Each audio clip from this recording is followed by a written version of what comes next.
बिस्मिल्लाहिर्रहमानिर्रहीम। अस्सलाम वालेकुम व्यूअर्स। आप मेरा यूट्यूब चैनल देख रहे हैं रेहान रफ़त सॉल्यूशंस। मेरी आज की वीडियो का टॉपिक है सोलर सिस्टम। जैसा कि आप लोग जानते हैं कि पिछले कुछ महीनों से लोड शेडिंग बहुत ज़्यादा बढ़ गई है पाकिस्तान में, और डॉलर की प्राइस पाकिस्तान रुपीस के मुकाबले में, पेट्रोल प्राइसेस ये सब इंक्रीज़ हुए हैं, जिसकी वजह से इलेक्ट्रिसिटी चार्जेस भी बढ़ गए हैं और लोड शेडिंग भी बढ़ गई है। तो इस वजह से इस परेशानी की वजह से तकरीबन जो है मैक्सिमम लोग जो हैं सोलर सिस्टम की तरफ जा रहे हैं और गए हैं। अब इस क्योंकि लोगों को सोचने समझने का टाइम नहीं मिला कि हम इस पे वर्किंग करते और वर्किंग करके कुछ इसकी ग्राउंड रूट नॉलेज लेते और फिर हम जाते, ऐसा नहीं किया गया। और जैसा कि हमारे मुल्क में होता है, भेड़ चाल चलते हैं हम और सब एक तरफ भागना शुरू कर देते हैं। तो हमने भी इसी तरीके से किया और हम सब सोलर सिस्टम की तरफ चले गए। लोड शेडिंग की वजह से परेशान हो गए। हमारी तो बस ये टारगेट था कि लोड शेडिंग से हमारी जान छूट जाए और ये जो प्राइसेस इंक्रीज़ हो रहे हैं, लेकिन हमने इसके लिए जो हमारा मेन मोटिव था उसको हम इस पे थोड़ी सी वर्किंग करते और वर्किंग करके फिर नॉलेज लेके और फिर जाते, लेकिन ऐसा नहीं किया गया। खैर, मैं आपको ये बताता हूँ कि किस वजह से ये इश्यूज़ आते हैं। अभी इस वक्त सबसे ज़्यादा इंपॉर्टेंट सवाल जो इस वक्त उठ रहे हैं, लोग ये कहते हैं कि हम इतने लाखों रुपए खर्च कर देते हैं और लाखों रुपए खर्च करने के बाद हमारे जो प्रॉब्लम है वो स्टिल अपनी जगह है। या तो ऐसा होता है कि हमारी जो हमने ये टारगेट किया होता है कि हमारा बिल ज़ीरो हो जाएगा, वो बिल ज़ीरो नहीं हो पाता, या फिर ये जो हमारे हमें बैकअप चाहिए होता है वो बैकअप पूरा नहीं मिल रहा होता। तो उसकी मेन रीज़न ये है कि हमें जो है ना, सबसे पहले अपनी रिक्वायरमेंट का मालूम करना। अब चूँकि हम जाते हैं सोलर प्रोवाइडेड कंपनीज़ के पास, तो हमारा वास्ता पड़ता है सबसे पहले सेल्स टीम से। और सेल टीम्स का जो मेन मोटिव होता है वो अपनी प्रोडक्ट को सेल करना है।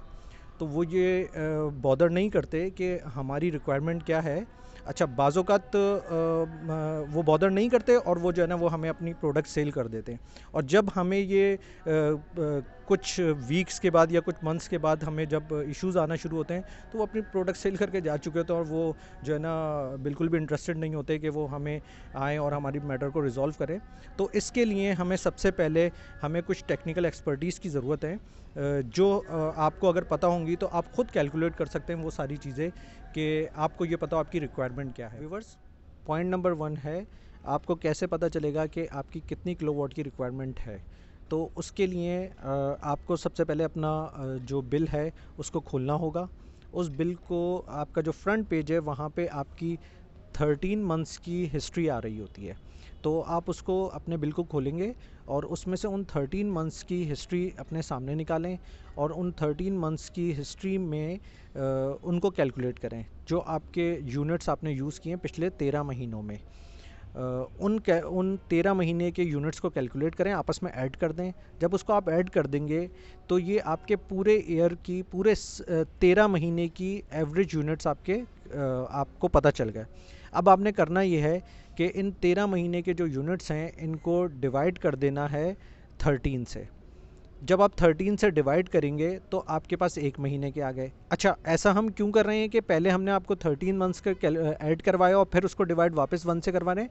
उसका मेन रीज़न ये है कि सर्दियों, गर्मियाँ और जो है ना, इसमें जो है ना, नंबर ऑफ़ यूनिट जो आप कंज्यूम कर रहे हैं उसमें वेरिएशन आता है और वेरिएशन अच्छा खासा होता है।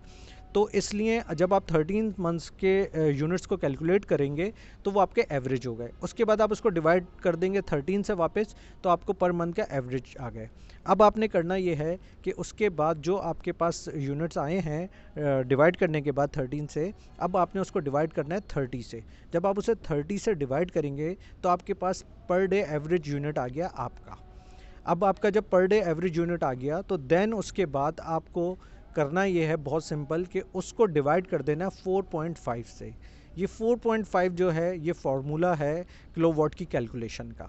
ठीक है, अब मैं यही जो चीज़ है ये मैं आपको प्रैक्टिकली करके दिखाता हूँ, ताकि आपको जो है इजीली समझ में आ सके और आप इसको प्रैक्टिकली चेक कर सकें। व्यूवर्स, ये हम आ गए हैं, एक हमने के इलेक्ट्रिक बिल अपने सामने रखा है और ये देखें, आपको 13 मंथ्स की हिस्ट्री इसमें आ रही है।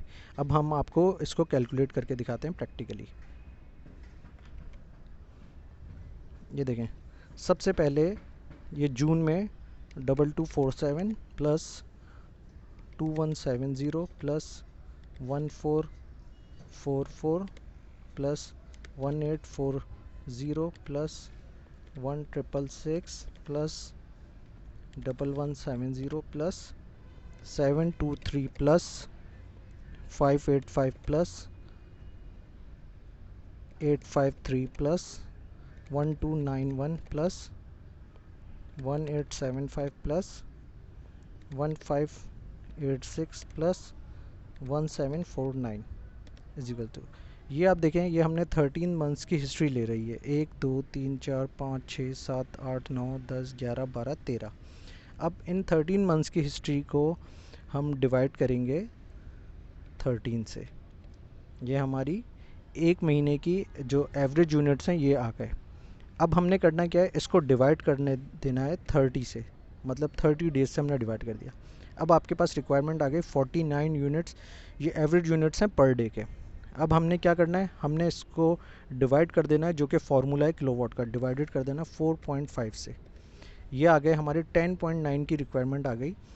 ये हमारी एक्चुअल रिक्वायरमेंट है कि हमें 10.9 किलोवाट मतलब 11 किलोवाट का जो है आपको इस बिल के हिसाब से इसमें लगना है। लेकिन होता ये क्योंकि कुछ लॉसेस वगैरह भी होते हैं, तो हम इसे करेंगे ये कि हम इसे ले जाएंगे 13 किलोवाट पे।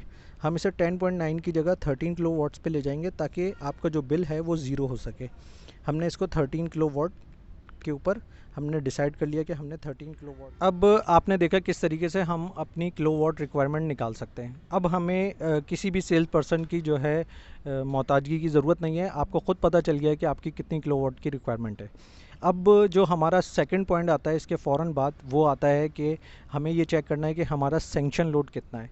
तो हमारे के इलेक्ट्रिक के बिल के पीछे जो है अप्रूव सेंक्शन लोड दिया हुआ होता है। आपने सबसे पहले जाना है बिल के पीछे और उस सेंक्शन लोड को चेक करना है। और ये मैं आपको एक बिल दिखा रहा हूँ, इसके पीछे आपने सेंक्शन लोड चेक करना है। जैसे इस बिल के पीछे सेंक्शन लोड दिया हुआ है 2 kVA, ठीक है। अब आपका जो सबसे पहला काम होगा, आपने करना ये है कि आपने अपने सेंक्शन लोड को बढ़वाने के लिए के इलेक्ट्रिक में एप्लीकेशन दे देनी है। बहुत सिंपल सा प्रोसीजर है। इसका फॉर्म मिलता है, उस फॉर्म को फिल करके और जो है ना आपने के इलेक्ट्रिक के ऑफिस में जमा करवा देना है। और इसके लिए किसी को पैसे देने की ज़रूरत नहीं है। 19 वर्किंग डेज़ का इनका प्रोसेस होता है। जब ये आप अपना फॉर्म सबमिट करवाएंगे, एप्लीकेशन सबमिट करवाएंगे, तो उसके 19 डेज़ के अंदर वो अपना रिप्रेजेंटेटिव भेजेंगे जो आके जो है सेंक्शन लोड जो है ना वो उसको चेक करेंगे। और चेक करके आपने आपके जो है इसको प्रोसेस कर दिया जाएगा। इसको कंप्लीट 19 डेज़ में ये प्रोसेस होगा। उसके बाद आपके पास जो एक एस्टीमेट आएगा, एस्टीमेट भरने के बाद आपका सेंक्शन लोड का मसला हल हो जाए। अच्छा, सेंक्शन लोड का ताल्लुक इससे क्या है और किस तरीके से है, वो मैं आपको थोड़ा सा ब्रीफ एक्सप्लेन कर देता हूँ। बहुत सारे लोग होते हैं नेट मीटरिंग के टाइम पे जाके परेशान हो जाते हैं। कुछ लोग होते हैं उनके 8-8 महीने 1-1 साल हो जाता है लेकिन उनकी नेट मीटरिंग ऑन नहीं हो पाती।